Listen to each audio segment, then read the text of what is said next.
Hello everyone, welcome back to the channel. So if you are new to this channel, hello, my name is Muskan Agrawal. Me along with my team teaches you all from classes 9 to 12 all subjects. तो फिर से हम आ गए हैं English की video के साथ and class 11 का सेकंड चैप्टर आज हम लोग कवर करेंगे हॉर्नबिल का which is we are not afraid to die if we can all be together. ये बहुत ही ज्यादा एडवेंचरस कहानी है, बहुत ही अच्छी कहानी है। थोड़ा मेरा गला माइंड मत करना, मौसम की वजह से थोड़ा सा खराब है।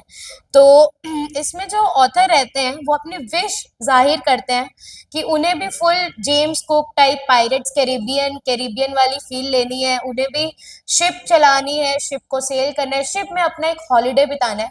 तो वो जो उनका सपना रहता है वो सच होता है, बट उन्हें रास्ते में क्या क्या एडवेंचर का सामना करना पड़ता है, कैसे वो मौत के मुंह से बाहर निकलते हैं अपनी फैमिली के साथ, तो वो हम इस चैप्टर में पढ़ेंगे। तो लाइन टू लाइन एक्सप्लेनेशन होगा इस चैप्टर का। So let's get started. In July 1976, my wife Mary, son Jonathan, daughter Suzanne 7, and I set sail from Plymouth, England, to duplicate the round the world voyage made 200 years ago earlier by Captain James Cook. तो जुलाई में 1976 जुलाई का समय चल रहा था। जो author थे वो अपनी वाइफ मैरी के साथ, बच्चे जोनाथन और सुजैन के साथ चढ़ते हैं एक 200 साल पुराने शिप में। शिप का नाम था okay which was build by captain James cook. और वो लोग कहाँ से चढ़ते हैं, सेल मतलब कि जहां से आप शिप को बोट करो, तो वो लोग शिप को कहाँ से चढ़ते हैं, Plymouth which is in England. For the longest time, Mary and I, a 37-year-old businessman, had dreamt of sailing in the wake of the famous explorer, and the past 16 years we had spent all our leisure time honing our seafaring skills in British waters. तो जो author थे वो 37-year-old हो चुके थे और वो एक बिजनेसमैन थे। तो 37-year-old बिजनेसमैन मैरी यानी कि जो उनकी वाइफ थी, और उनका सपना था हमेशा से कि वो एक ऐसे एडवेंचर पे जाए, एक जेम्स कुक की तरह ही एक सेल पे जाए शिप में।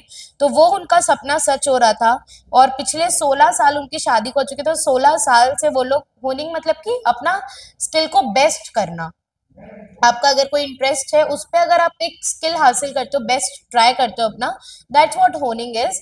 तो उनका जो सी फियरिंग था, मतलब मुझे पानी से डरना नहीं है, ये नहीं करना है, तो उस पे वो लोग प्रैक्टिस कर रहे थे कि हमें वाटर से डर ना लगे, और ब्रिटिश वाटर में वो लोग ये सब ट्राई कर रहे थे।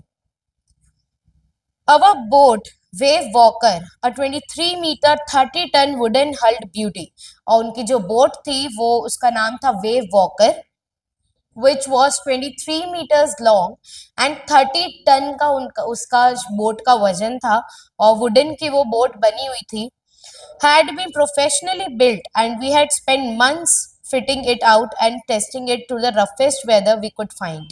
और ये बहुत ही ज़्यादा अच्छे से बनाई गई थी और हमने बहुत महीनों तक इस बोट पे रिसर्च भी की है एंड इवन हमने इसकी टेस्टिंग भी की है। खराब से खराब वेदर में भी हमने इस बोट की टेस्टिंग कर रखी है।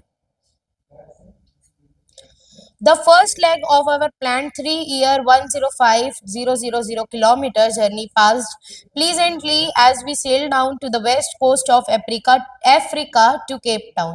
अफ्रीका से केप टाउन तक की जर्नी इनकी बहुत ही ज्यादा स्मूथली कट जाती है। There, before heading east, we took on two crewmen, American Larry Virgil and Swiss Herb Sergel, to help us tackle one of the world's roughest seas, the Southern Indian Ocean. और उसके बाद ये लोग दो crewman को अपने साथ लेते हैं केप टाउन से। अमेरिकन क्रूमैन थे, एक का नाम था लैरी एंड एक का नाम था स्विस। ये दोनों ही वो दोनों को लेते हैं कि भाई जो टफेस्ट अभी जो आने वाला है roughest sea which is southern Indian Ocean, तो उसको ताकि वो अमेरिकन टैकल कर सके अगर बाई चांस कुछ मिसहैप ना हो जाए, तो वो लोग भी वो शिप को बोट कर लेते हैं। On our second day out of Cape Town, we began to encounter the strong gales. For the next few weeks, we blew continuously. Gales did not worry me, but the size of waves were alarming, up to 15 meters as high as our mast. तो धीरे धीरे जो छोटे छोटे तूफान आ रहे थे, Gales मतलब कि छोटी छोटी जो वेव्स आ रही थी, वो मुझे उतनी ज्यादा हॉन्ट नहीं कर रही थी। केप टाउन भी हमने पार कर लिया था और ये सेकेंड डे था, और उसके कुछ हफ्तों तक ये ऐसी हवाएं चल रही थी, थोड़े थोड़े बारिश हो रही थी, थोड़ी थोड़ी वेव्स आ रही थी। तो वो उतना ज्यादा ऑथर को हार्म नहीं कर रही थी, क्योंकि ऑथर ने ऑलरेडी टफेस्ट वेदर में इसको चला के देख रखा था, और पहले भी उन्होंने अपने स्किल को होन किया था सी फेयरिंग में। तो इस कारण वो उतना उनको नहीं कर रही थी हॉन्ट। बट जो सी की लेंथ थी, वेव्स की जो लेंथ थी, दैट वाज 15 मीटर्स, मतलब बहुत ऊंची ऊंची उनकी वेव्स की लेंथ हो रही थी, और वो उनको बहुत ज्यादा थोड़ा थोड़ा हॉन्ट कर रही थी, क्योंकि अब वो अलार्म साइन देने लग गई थी कि this is dangerous now. December 25 found us 3,500 kilometers east of Cape Town. Despite auspicious weather, we had a wonderful holiday. Complete with the weather. Complete with a Christmas tree. New Year's Day saw no improvement in the weather, but we reasoned that it had to change soon, and did change for the worse. और उसके बाद इन्होंने लेकिन दिसंबर 25 में इन्होंने east Cape Town में अपना Christmas मनाया, बहुत ही अच्छा हॉलीडे स्पेंड किया। और लेकिन इनको लगा कि न्यू ईयर तक वेदर विल इम्प्रूव, और वेदर इम्प्रूव हुआ, लेकिन और ज्यादा वर्स हो गया, और ज्यादा वेदर वहां का वर्स हो गया।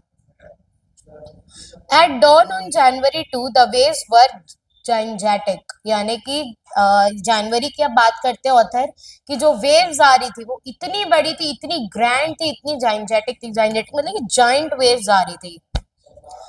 We were sailing with only a small storm jib and were still making 8 knots. और इन्होंने क्या बोलते हैं, एक स्टॉर्म के साथ ये चले जा रहे थे, और रस्सी में नॉट बनाते होंगे, आपने देखा होगा शिप में कि रस्सी में ना एक लंबी रस्सी होती है शिप में, उसमें बीच बीच में अगर बाई चांस कुछ ऐसी सिचुएशन आती है तो वो लोग नॉट्स बनाते हैं उसमें, कि ताकि एटलीस्ट वो लोग या तो शिप से नीचे आ जाए, या तो कुछ उसका इस्तेमाल हो सके। As the ship rose to the top of each wave, we could see the endless, enormous sea rolling towards us. जैसे ही शिप एक बड़ी सी वेव को पार करती, उन्हें अगेन एक एंडलेस समुंदर दिखाई दे रहा था, और जो वेव्स उनकी तरफ आ रहे थे वो खाली उनको दिखाई दे रहे थे। And the screaming of wind and the spray was painful to the ears. और जब वेव्स वो लोग पार कर रहे थे, तो जो छींटे, जो स्प्रे उनके फेस पे पड़ रहे थे, और ज्यादा उन्हें ईयर में पेन हो रहा था, और ज्यादा उन्हें डर लग रहा था, और वेव्स जो हवाएं चल रही थी वो और ज्यादा बढ़ चुकी थी। To slow the boat down, we dropped the storm jib and lashed a heavy mooring rope in a loop across the stern. Then we double lashed everything, went through our life raft drill, attached lifelines, donned oilskins with life jackets and waited.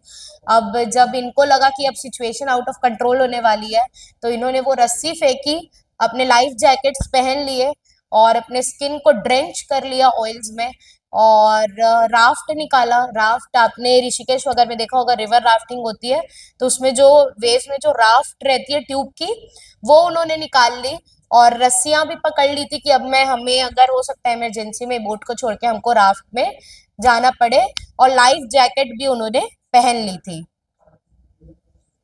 The first indication of impending disaster at about 6 p.m. with an ominous silence. The wind dropped and the sky immediately grew dark. Then came a growing roar and an enormous cloud toward aft of the ship. With horror, I realized that it was not a cloud, but a wave like no other I have ever seen. अब करीबन शाम के 6 बज चुके थे, सन भी जा चुका था, एंड हर जगह पे बहुत ही ज्यादा डार्कनेस थी, मतलब डार्कनेस हो रखी थी बहुत ही ज्यादा। और वहां पे उन्हें कुछ समझ नहीं आ रहा था, एक रोरिंग की आवाज आई, यानी कि जो पानी की आवाज आई, उन्हें लगा कि शायद बारिश होने वाली है, क्लाउड है। बट वो क्लाउड नहीं था, वो इतना बड़ा सा वेव था, इतना बड़ा वेव कि कभी किसी ने नहीं देखा होगा। But a wave like no other I had ever seen. It appeared perfectly vertical and almost twice the height of the other waves, with the frightful breaking crest. और ये इतना बड़ा था, अभी तक जितनी वेव्स आई थी उसका डबल था ये साइज में, एंड इन्होंने हमारे शिप का जो क्रेस्ट है, सामने का हिस्सा है, उसको तोड़ दिया था। The roar increased to the thunder as the stern moved up to the face of the wave, and for a moment I thought we might ride over it, but then a tremendous explosion shook the deck. इन्होंने सोचा कि ये wave को इन लोग पार आसानी से कर सकते हैं, वो वेव इतनी लंबी लंबी थी, बट स्टिल इन्होंने सोचा कि will make it out from here, but हुआ क्या कि वो ऐसा नहीं कर पाए। ये जो वेव्स थी वो डेक तक आ रही थी, यानी शिप का जो हिस्सा होता है ना, ऐसे आप शिप देखोगे तो ऐसे एक ऊपर होता है, फिर ऐसे होता है, फिर ऐसे सामने चोंची निकली होती है उसकी, तो वो सब उन लोग नहीं कर पा रहे थे, वो सब चीज वहां तक आ जा रही थी पूरी wave. A torrent of green and white water broke over the ship. My head smashed into the wheel and I was aware of flying overboard and sinking below the waves. अब जितने भी बॉटल्स थे ship में वो सब भी टूट चुके थे, एंड जो ऑथर था उनका जो सर था जो शिप के सामने स्टेयरिंग होता है ना, उसमें जाके टकराया, और उस समय ऑथर को लगा कि अब मैं ड्रोन हो जाऊंगा, मतलब अब मैं वेव में डूब जाऊंगा। I accepted my approaching death, and as I was losing consciousness, I felt quite peaceful. और इसने समझ लिया था कि मेरी डेथ नियर है, मेरा डेथ करीब है, my death is approaching me, and ये कॉन्शियसनेस हो गए थे, मतलब ये थोड़ा थोड़ा ऐसे डेथ तक जा ही रहे थे और इन्हें पीसफुल लग रहा था बहुत ज्यादा। Unexpectedly, my head popped out of the water a few meters away. लेकिन इनका हेड बाहर आ जाता है पानी के बाहर। Wave Walker was near capsizing, her mast almost horizontal. Then a wave hurried up upright. My lifeline jerked. Taut. I grabbed the guardrails and sailed through the air into the Wave Walker's main boom. Wave walker यानी कि जो boat थी इनकी almost tilt हो चुकी थी, तो इन्होंने जो साइड में आप देखोगे शिप के, तो ऐसे ना रॉड्स निकले होते हैं कि बाई चांस कोई गिर गया तो आप पकड़ लो, ऊपर आ जाओ, रस्सियां भी होती है बहुत सारी, तो इन्होंने वो पकड़ के ये ऊपर आ ही गए थे ऑलमोस्ट। और ये देखते हैं कि इन्होंने ग्रैब किया वेव वॉकर का बूम को और ऊपर आ गए वे। Subsequent waves tossed me around the deck like a rag roll, लेकिन जब अब बोट ऐसे ऐसे हिल रही है तो वो लोग भी रोल हो रहे हैं इधर उधर की, मतलब स्टिल नहीं है कोई भी, कोई इधर डोल रहा है कोई उधर डोल रहा है। My left ribs cracked, my mouth filled with blood and broken teeth. अब पानी में आदमी गिरे तो क्या है, हड्डियों में चोट लग जाती है, और इनका सर भी टकराया था तो इनका दांत टूट गया था, माउथ से खून आ रहा था, और इनका जो रिब्स थे वो भी टूट चुके थे। My left ribs, somehow I found the wheel lined up on the stern and next wave and hung on. और लेकिन इन्होंने व्हील तक पहुंचने का इन्होंने मैनेज किया अगले वेव तक। Water, water everywhere. I could feel the ship had water below, but I dared not abandon the wheel to investigate. Suddenly, the front hatch was thrown open. Mary appeared. We are sinking, she screamed. The decks are smashed. We are full of water. अब ये इससे लग रहा था पानी हर जगह है, पानी पूरा भर गया है शिप में, बट ये व्हील को छोड़ नहीं रहे थे।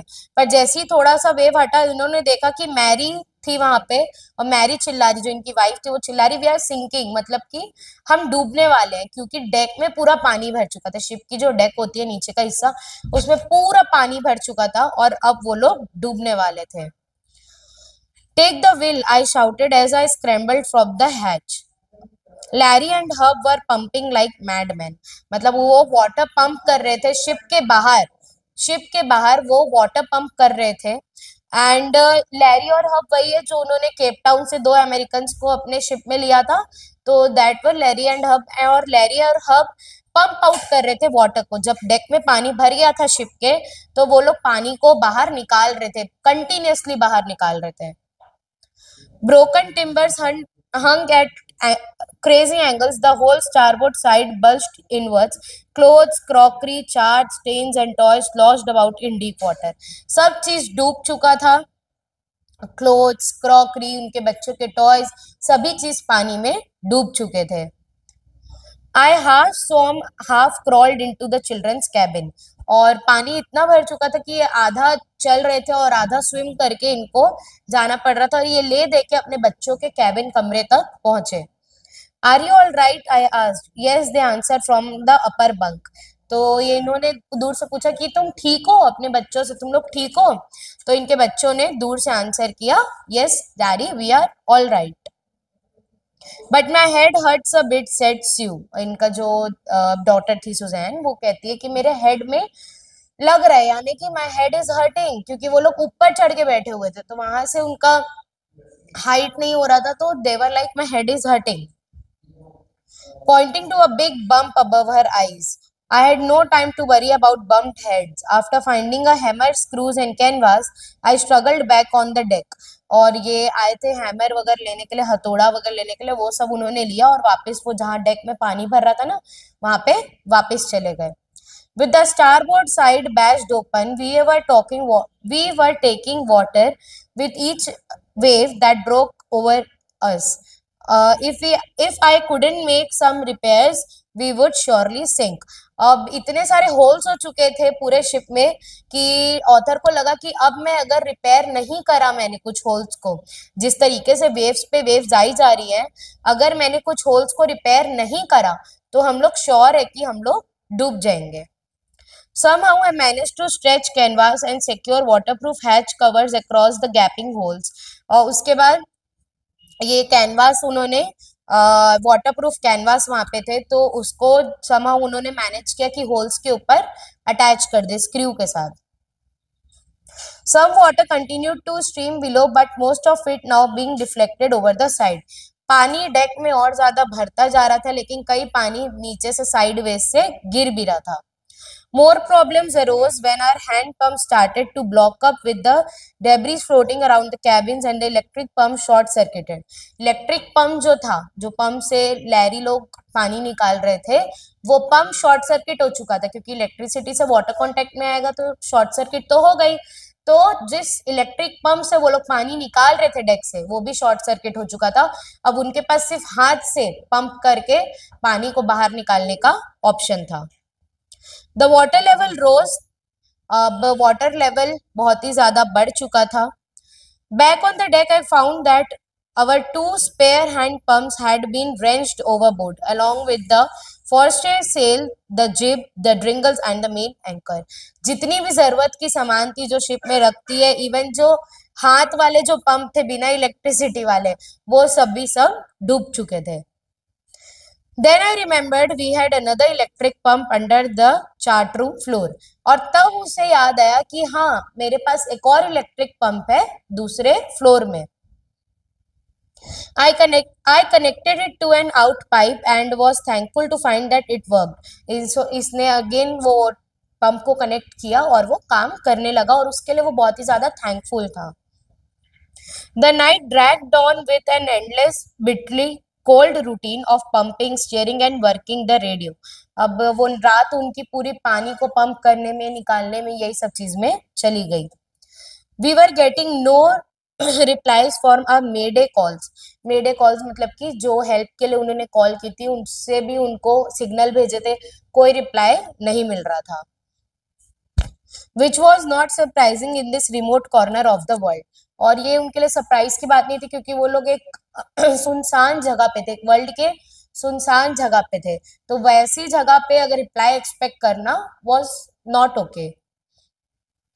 स्यू हेड हैड स्वॉलन अलार्मिंगली. मतलब जो उनकी डॉक्टर थी उसके हेड में बहुत ही ज्यादा सूजन आ गई थी. We had two enormous black eyes and now she showed us a deep cut on her arm. उसकी आईज में भी दिक्कत हो गई थी और उसके हाथ में बहुत ही ज्यादा कट्स लग गए थे. When I asked why she hadn't made more of her injuries before this, she replied, I didn't want to worry you when you were trying to save us all. और उसके फादर ने कहा कि तुमने मुझे पहले क्यों नहीं बताया अपनी सारी इंजरीज के बारे में. तो वो बोलती है उनकी डॉटर कि आप ऑलरेडी हमें बचाने के लिए इतने परेशान हो रखे थे, तो मैं आपको डिस्टर्ब नहीं करना चाहती थी. By morning on January 3, the pumps had the water level sufficiently under the control for us to take 2 hours rest in the rotation. अब मॉर्निंग तक उन लोग पंप कर रहे थे, तो अब उनको 2 घंटे का रेस्ट मिल गया था, क्योंकि अब वाटर लेवल थोड़ा सा शांत हो गया था. But we still had a tremendous leak somewhere below the waterline, and on checking, I found that nearly all the boat's main rib frame were smashed down to the kneel. In fact, there was nothing holding up a whole section of starboard hulley excepted for a few cupboard partition. नीचे का जो पूरा partition था, again देखा author ने कि वो भी पूरा टूट चुका है, वो भी पूरा स्मैश हो चुका है. तो इतना बड़ा शिप का जो भार था वो सिर्फ कुछ ही क्लिप बोर्ड्स के सहारे चल रहा था। We had survived for 15 hours since the wave hit, but Wave Walker wouldn't hold together long enough for us to reach Australia. I checked our charts and calculated that there were only two small islands a few hundred kilometers to the east. अब 15 घंटे इन्होंने इस ऐसे weather में survive कर लिए थे wave walker में, और ये ऑस्ट्रेलिया तक तो होल्ड नहीं कर पाता, इतना तो समझ चुके थे ऑथर और उनकी फैमिली। तो उन्हें चार्ट देखा और कैलकुलेट किया कि अभी दो आइलैंड आसपास 100 किलोमीटर्स के अंदर में पड़ने वाले हैं। One of them was Ellie Amsterdam, was a French scientific base. Our only hope was to reach this pinpricks in the vast ocean. और जिसकी उनकी तलाश थी वो उनको मिल रहा था। तो एम्स्टरडेम का एक सर्चिंग बेस वहां पे था आइलैंड में, बस वहां तक उनको पहुंचना था इतने बड़े ओशन में। But unless the wind and seas abated so we could host sail, our chances would be slim indeed. The great wave had put our auxiliary engine out of the action. और उनके जो chances थे वहां पहुंचने तक वो थोड़े ही थे, और लेकिन उन्होंने अपने पूरे बहुत ज्यादा जोर लगाया कि हम पहुंचेंगे। फिर एक बड़ी सी ग्रेट वेव आई और उनकी जो ऑक्सिलरी इंजन थी वो आउट ऑफ द एक्शन हो गई, मतलब वो चल पड़ी। On January 4, after 36 hours of continuous pumping, we reached the last few centimeters of water. अब 36 आवर्स इन्हें हो चुके थे वाटर पंप करते करते करते करते, और वो वाटर के कुछ सेंटीमीटर दूर ही थे। Now we had only to keep pace with water still coming in. We could not set any sail in the main mast. Pressure on the rigging would simply pull the damaged section of the hull apart, and we hoisted the storm jib and headed for where I thought the two island were. और इन्होंने जितने भी broken section थे ship के उसको निकाल दिया, थोड़ा बहुत शिप को रिपेयर किया जिब और स्क्रू के सहारे, और वो चल दिए वही दो आइलैंड की तरफ जो उन्होंने चार्ट में देखा था। Mary found some corned beef and cracker biscuit and we ate our first meal in almost 2 days. 2 दिन से उन्होंने कुछ नहीं खाया था। मैरी को बोट में एक बीफ और कुछ बिस्किट्स मिले, वही मिला और वही उन्होंने खाली खाया। But our respite was short-lived. At 4 p.m. black clouds began building up behind us. और ये जो उनका थोड़ा सा शांति वाला समय था वो बहुत ही ज्यादा कम देर का था, क्योंकि अगेन उन्होंने देखा शाम के 4 बजे करीबन अगेन पूरे क्लाउड्स, ब्लैक क्लाउड्स उनके पीछे आ रहे हैं। Within the hour, the wind was black to 40 knots and the seas were getting higher. Seas were getting higher. और उसके बाद अगेन पूरा डार्क हो गया और सीज के वेव्स और ज्यादा ऊपर होने लगे। The weather continued to deteriorate throughout the night. By the dawn on January 5, the situation was again desperate. पूरी रात स्टॉर्म आती रही, पूरी रात बारिश होती रही, पूरी रात सीज ऐसे ऊपर होती रही, और जनवरी 5 तक वैसे ही सिचुएशन बनी रही। अगेन बहुत ज्यादा वर्स्ट सिचुएशन में वो लोग आ गए थे।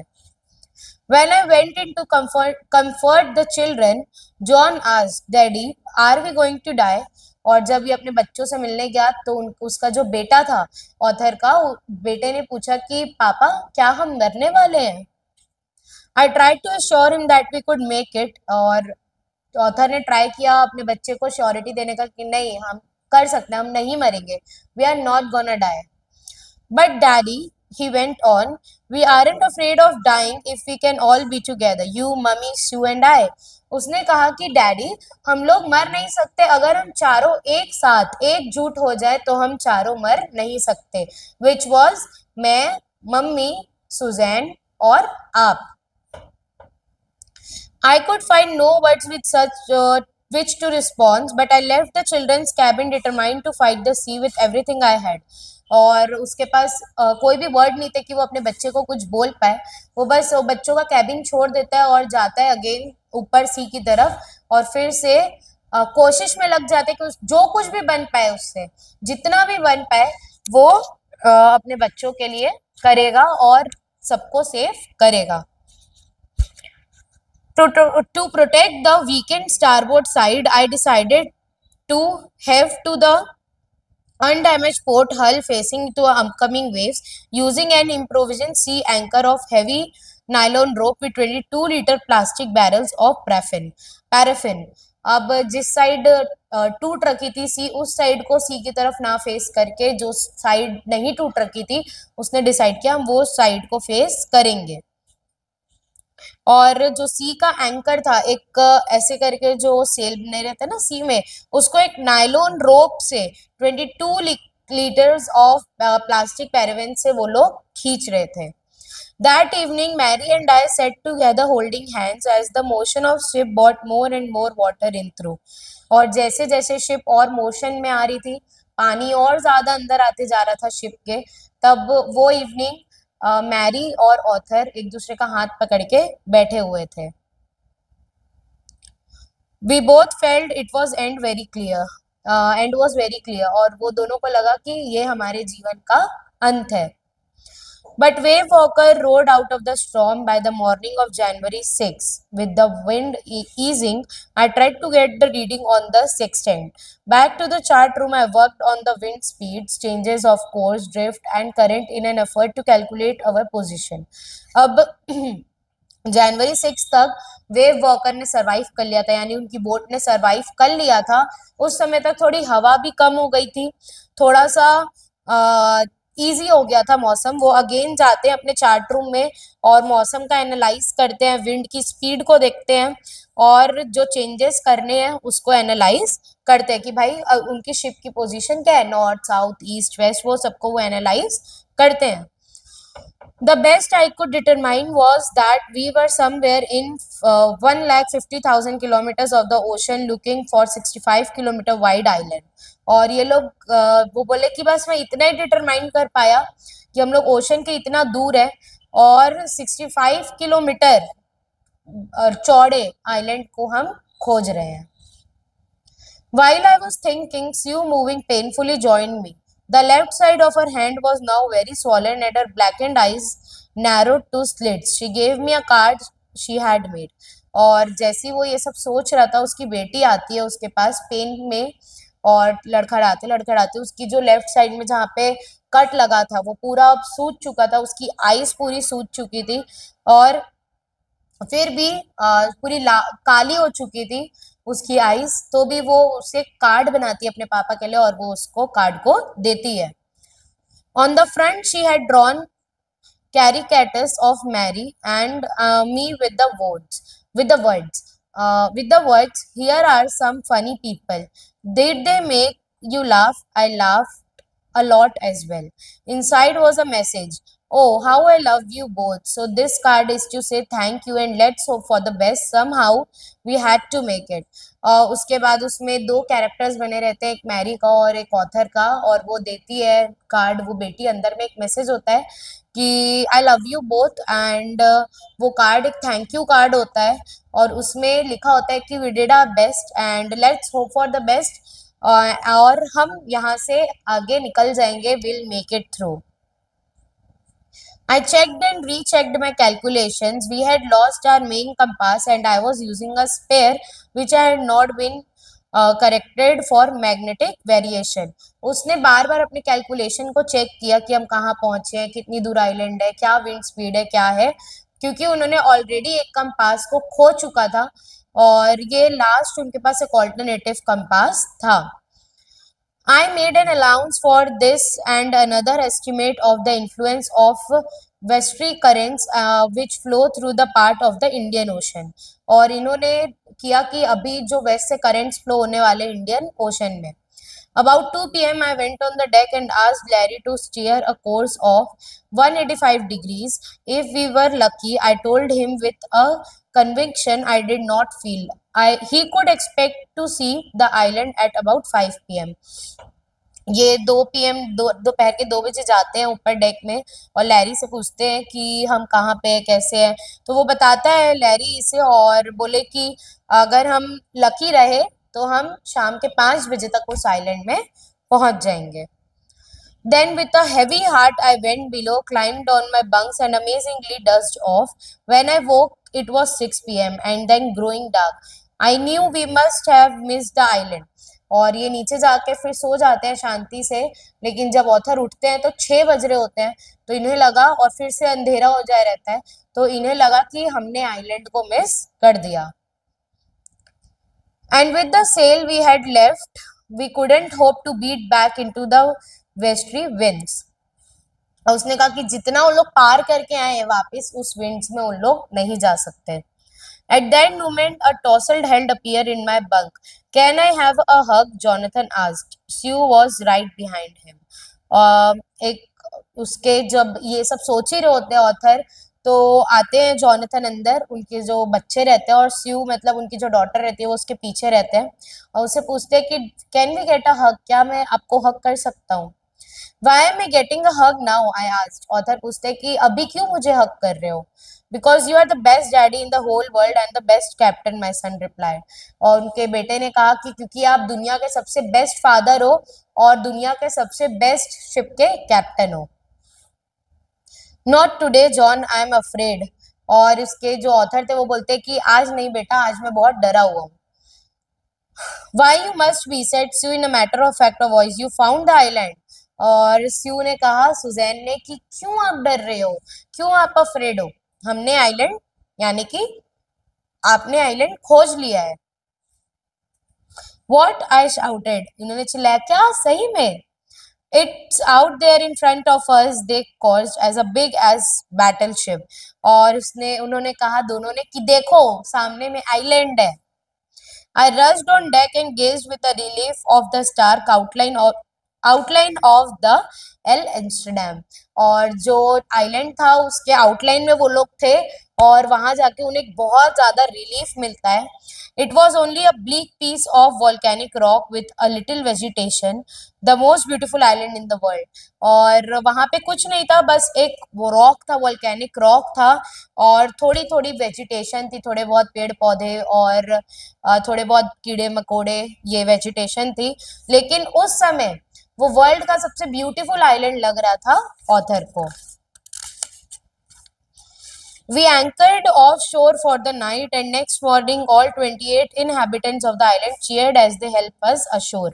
और इन्होंने रात उस आइलैंड में बिताई, और वहाँ पे 28 इनहेबिटेंट्स रह रहे थे, 28 करीबन वहाँ के जो लोकल लोग थे वो रह रहे थे, और उन सब ने उन्हें चीयर किया जैसे वो लोग शोर के पास जा रहे थे। With land under my feet again, my thoughts were full of Larry। My thoughts were full of Larry and Herbie, cheerful, optimistic under the distress stress। ये जैसी उनके पैर के नीचे उन्हें जमीन फील होने लगी, पानी नहीं, तो लैरी, हेनरी सब बहुत ज्यादा, हर्बी सॉरी, बहुत ही ज्यादा चीयरफुल और एक्साइटेड हो गए थे, और उन्हें स्ट्रेस नहीं हो रहा था। And Mary, who stayed at the wheel for all those crucial hours, most of all, I thought of a 7-year-old girl who did not want us to worry about a head injury। और Mary जो उनकी बीवी थी वो पूरी खड़ी रही stair पे लॉन्गेस्ट आवर के लिए। फिर वो अपनी डॉटर के बारे में सोचते हैं कि एक 7 साल की बच्ची जिसके सर पे चोट लग गई है, वो तक मुझे नहीं बताया कि उसके सर पे चोट लग गई है, क्योंकि वो नहीं चाहती थी कि मैं उसकी चिंता करूं। took 6 minor operation to remove, which subsequently took 6 minor operations to remove a recurring blood clot between skin and skull। और उसके बाद उसे 6 ऑपरेशन लगे जो ब्लड क्लॉटिंग हो गई थी उसके सर पे, उसे रिमूव करने के लिए। And a 6-year-old boy who was not afraid to die। और 6 साल का एक बच्चा उनका जिसको मरने का डर नहीं था। So this was the chapter. I hope आपको बहुत अच्छे से ये चैप्टर समझ में आ गया होगा, और मिलते हैं अगली वीडियो में। लाइक सब्सक्राइब करके जाना। बाय।